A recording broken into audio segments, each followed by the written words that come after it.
Shalom, salam sejahtera untuk kita semua. Patut kita mengucap syukur kepada Tuhan atas kehidupan yang Tuhan anugerahkan bagi kita, atas nafas kehidupan yang boleh kita rasakan hingga pada saat ini, bahkan kemenangan dalam kehidupan kita setiap hari.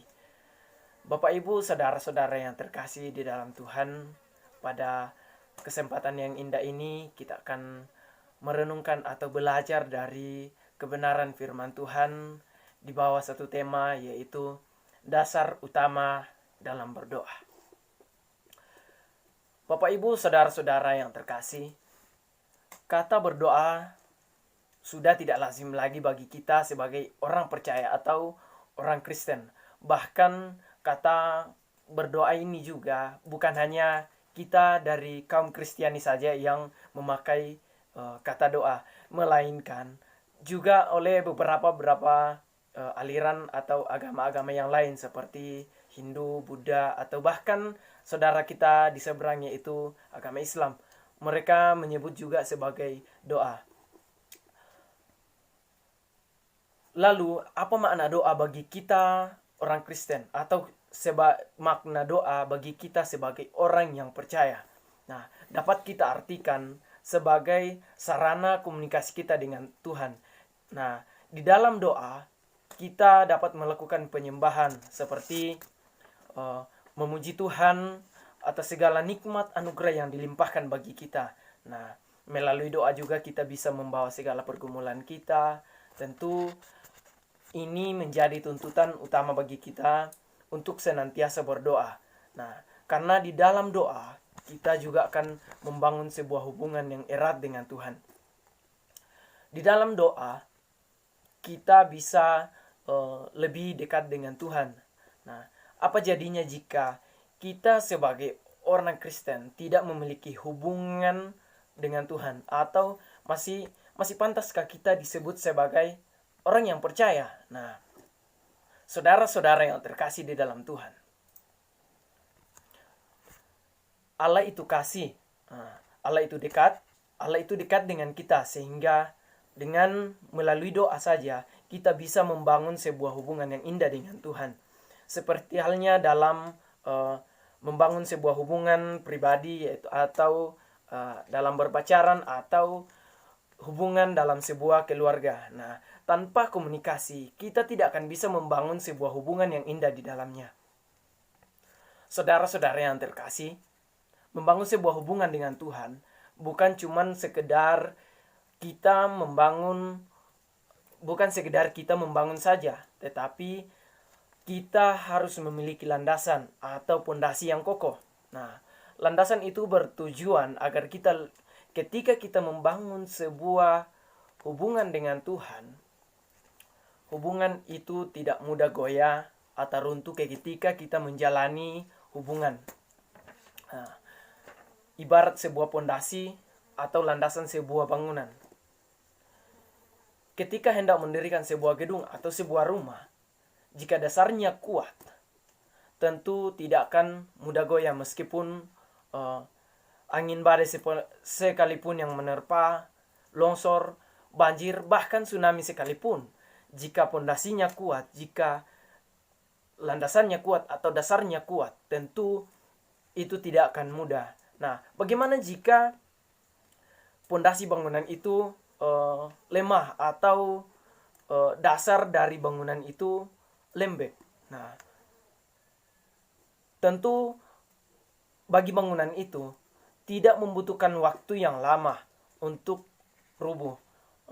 Biar hanya angin kecil saja yang menerpa atau longsor sedikit saja, tentu bangunan itu akan rubuh. Nah, itu karena pondasi yang kita gunakan, pondasi yang kita pakai itu tidak kuat terhadap bencana ataupun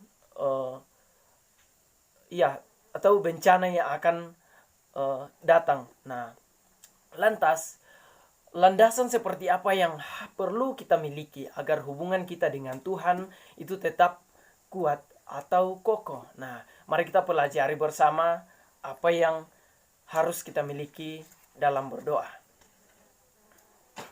Yang pertama, Mari kita baca dari Injil Matius pasal 21 ayat yang ke-22.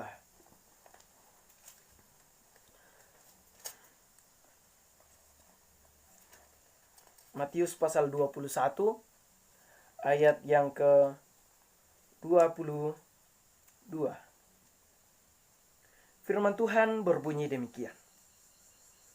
Dan apa saja yang kamu minta dalam doa dengan penuh kepercayaan, kamu akan menerimanya. Bapak, Ibu, saudara-saudara yang terkasih di dalam Tuhan, dalam ayat ini memberikan kita landasan yang teguh, yaitu kita harus memiliki iman atau kita harus percaya. Nah, kata kepercayaan ini berasal dari suku kata yaitu percaya. Nah, yang dalam bahasa Yunani yaitu pisteo dalam bentuk kata kerja, dan pistis kata benda yang berarti iman. Berdoa dengan iman artinya ketika kita berdoa, kita menaruh kepercayaan kepada Tuhan. Nah, hal ini tidak dapat terpisahkan ketika kita berdoa kepada Tuhan. Mengapa iman ini sangat diperlukan? Saudara-saudara, banyak sekali dalam Alkitab yang mengharuskan kita memiliki iman. Seperti dalam Ibrani 11 ayat 1. Iman adalah dasar dari sesuatu yang kita harapkan dan bukti dari sesuatu yang kita harapkan. Di sini kita bisa menemukan sebuah kata yaitu dasar. Nah, jadi kita berdoa tetapi kita tidak memiliki iman atau kita tidak percaya kepada Tuhan, itu sama halnya dengan pembualan atau sekedar basa-basi. Nah, jika kita hanya sekedar basa-basi, itu seolah-olah tidak ada gunanya. Karena percuma saja kalau kita berdoa tetapi tidak disertai dengan iman. Doa tidak ada gunanya, justru seolah-olah menjadikan itu sebagai ajang coba-coba. Atau bisa dibilang ingin mencobai Tuhan karena dia berdoa tanpa keyakinan. Mungkin saja dalam pikirannya itu adalah, saya mau lihat apakah Tuhan mau mengabulkan doa saya atau tidak. Nah, artinya dia sudah tidak yakin kepada Tuhan tentang apa yang dia doakan. Ia seolah-olah ingin mempermainkan Tuhan. Nah, saudara-saudara, pernahkah kita berbuat demikian? Kita berdoa tetapi tidak dibarengi dengan keyakinan. Nah, sia-sialah doa seperti itu karena berdoa karena tidak memiliki iman. Buang-buang waktu. Percaya ke saudara bahwa mereka yang berdoa seperti ini akan menimbulkan dosa, yaitu berdoa tanpa memiliki iman. Kita buka ayat Alkitab kita dalam kitab Roma. Kitab Roma ayat 14, kitab Roma pasal 14 ayat yang ke-23. Firman Tuhan berbunyi, tetapi barang siapa yang bimbang kalau ia makan, ia telah dihukum, karena ia tidak melakukan berdasarkan iman. Dan segala sesuatu yang tidak berdasarkan iman adalah dosa. Nah, segala sesuatu yang dilakukan yang tidak berdasarkan iman adalah dosa, termasuk ketika kita berdoa. Nah, Bapak, Ibu, saudara-saudara, ketika kita memiliki iman dalam doa, di situ kita akan membangun hubungan yang kuat dengan Allah. Seperti halnya dalam keluarga, jika kita saling mempercayai satu dengan yang lain, antara suami kepada istri, anak dengan orang tua, atau orang tua kepada anak, maka dipastikan dalam kehidupan keluarga itu akan tentram, damai, dan hubungan antara satu dengan yang lain akan kuat. Karena kita saling percaya, maka otomatis hubungan kita akan lebih erat dengan Tuhan. Nah, saudara-saudara yang terkasih dalam Tuhan, begitu penting kita memiliki iman ketika kita berdoa. Di samping kita memiliki harapan akan doa kita kepada Tuhan, tetapi di situ juga kita dapat membangun sebuah hubungan yang kuat dengan Tuhan. Akan kuat meskipun badai apapun yang datang menerpa, tidak akan goyah. Nah, saudara-saudara, itulah poin pertama yang telah kita pelajari bersama, yaitu pentingnya kita memiliki iman dalam berdoa. Agar ketika kita membangun sebuah hubungan dengan Tuhan, ketika kita berdoa kepada Tuhan, kita di situ juga kita membangun hubungan dengan Tuhan yang kuat. Nah, poin yang kedua kita bisa melihat dari Matius 6 ayat 5. Matius 6 ayat 5 berbunyi demikian. Dan apabila kamu berdoa, janganlah berdoa seperti orang munafik. Mereka suka mengucapkan doanya dengan berdiri dalam rumah-rumah ibadat dan pada tikungan-tikungan jalan raya, supaya mereka dilihat orang. Aku berkata kepadamu, sesungguhnya mereka sudah mendapatkan upahnya. Nah, dalam pembacaan kita ini, kita membahas poin yang kedua, yaitu tidak munafik. Nah, saudara-saudara, jika kita melihat pada ayat ini, ketika Yesus mengajar di atas bukit, hal yang ditekankan Yesus ialah mengenai hal berdoa, yaitu jangan munafik ketika berdoa.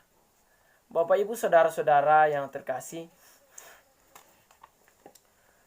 kata munafik dalam pembacaan kita ini diambil dari dalam bahasa Yunani, yaitu hypocrites, yang berarti pura-pura. Ya, kata pura-pura ialah arti yang pas untuk memaknai kata munafik dalam pembacaan kita. Dan bisa kita mengartikannya dengan pengertian yang lain, yaitu bersandiwara. Nah, Bapak, Ibu, saudara-saudara yang terkasih, tidak asing lagi bagi kita mengenai apa itu pura-pura atau apa itu bersandiwara. Nah, kata ini menunjuk kepada suatu perbuatan yang tidak sesuai dengan kenyataannya, atau bisa dikatakan perkataan yang kita ucapkan itu hanya dibuat-buat, tidak sesuai dengan apa yang ada dalam hati kita. Seperti yang Yesus peringatkan dalam ayat ini, jangan munafik ketika kita berdoa kepada Tuhan. Kita melihat pasal yang ke-23 ayat 12.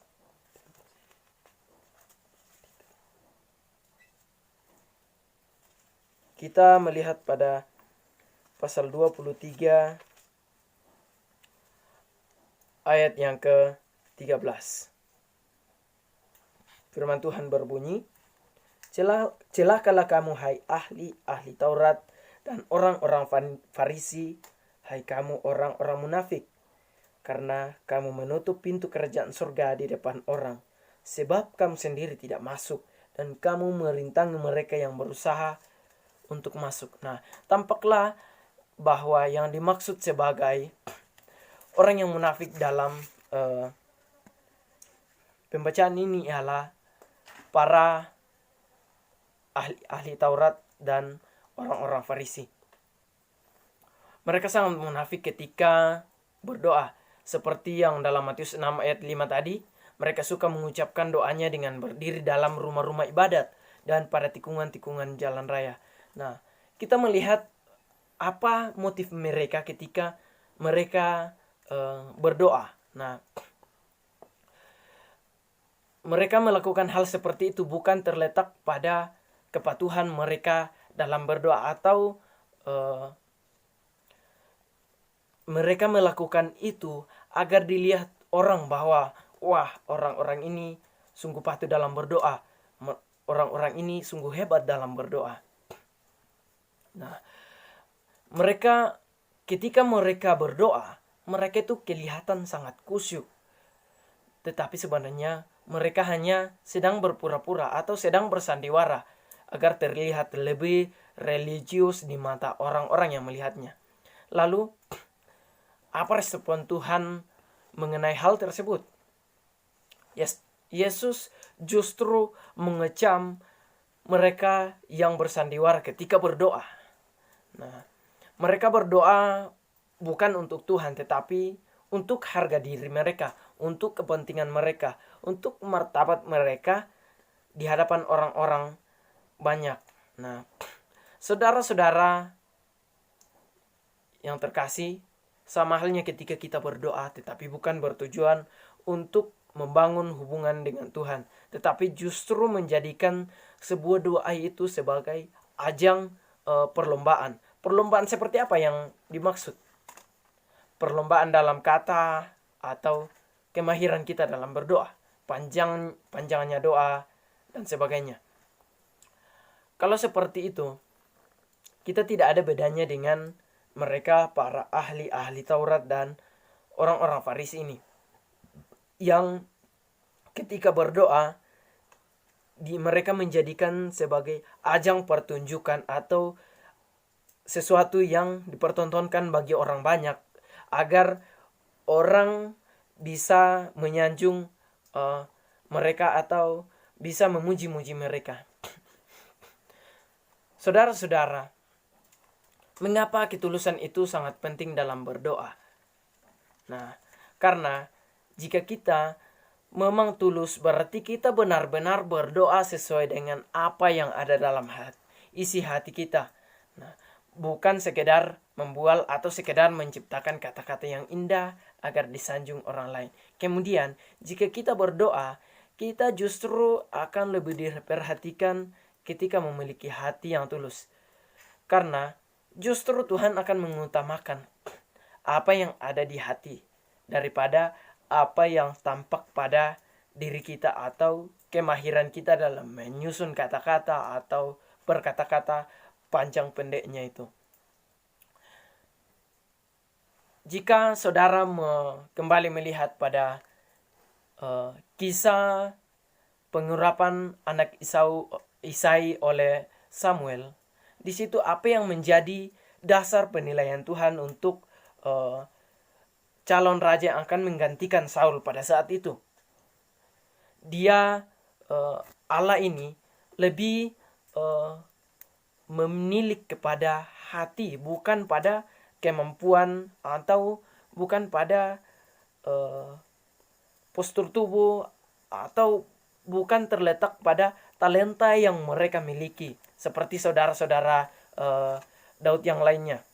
Mereka memiliki kelebihan-kelebihan yang di mata manusia sangat cocok untuk seorang pemimpin negara atau seorang raja yang pas untuk menggantikan Saul. Nah, saudara-saudara yang terkasih di dalam Tuhan, hendaknya kita memiliki ketulusan dalam berdoa. Karena tolak ukur Allah adalah hati kita. Memang bukan hal mudah untuk jika kita bukan hal yang mudah untuk memiliki hati yang tulus. Tetapi jika kita memiliki komitmen atau percaya, maka ketulusan itu akan lahir dengan tersendirinya dalam hati kita. Nah, Bapak Ibu, saudara-saudara yang terkasih di dalam Tuhan, kita telah belajar landasan utama kita ketika kita berdoa. Yang pertama yaitu kita harus memiliki iman, karena iman merupakan suatu pembuktian bahwa kita mengakui Allah itu hebat, Allah itu berkarya bagi orang yang percaya kepadanya. Karena doa tanpa iman semuanya itu akan sia-sia. Dan poin yang kedua adalah tentang landasan dalam berdoa ialah jangan munafik. Karena kemunafikan adalah hal yang paling dibenci oleh Allah. Hendaknya kita ketika kita berdoa dengan tulus, jujur, berkata sesuai dengan hati kita, sehingga ketika kita berdoa, yang dipermuliakan adalah Tuhan, bukan diri kita. Nah, mengakhiri renungan kita pada saat ini, kiranya Tuhan senantiasa memberi kita kesehatan, kekuatan. Jangan lupa jaga kesehatan di tengah pandemik ini, dan yang utama ialah jangan lupa senantiasa berdoa, karena dengan doa kita dapat meminta pertolongan kepada Tuhan, termasuk kemenangan dalam menghadapi pandemik COVID-19 ini. Kiranya Tuhan memberkati kita. Haleluya. Amin.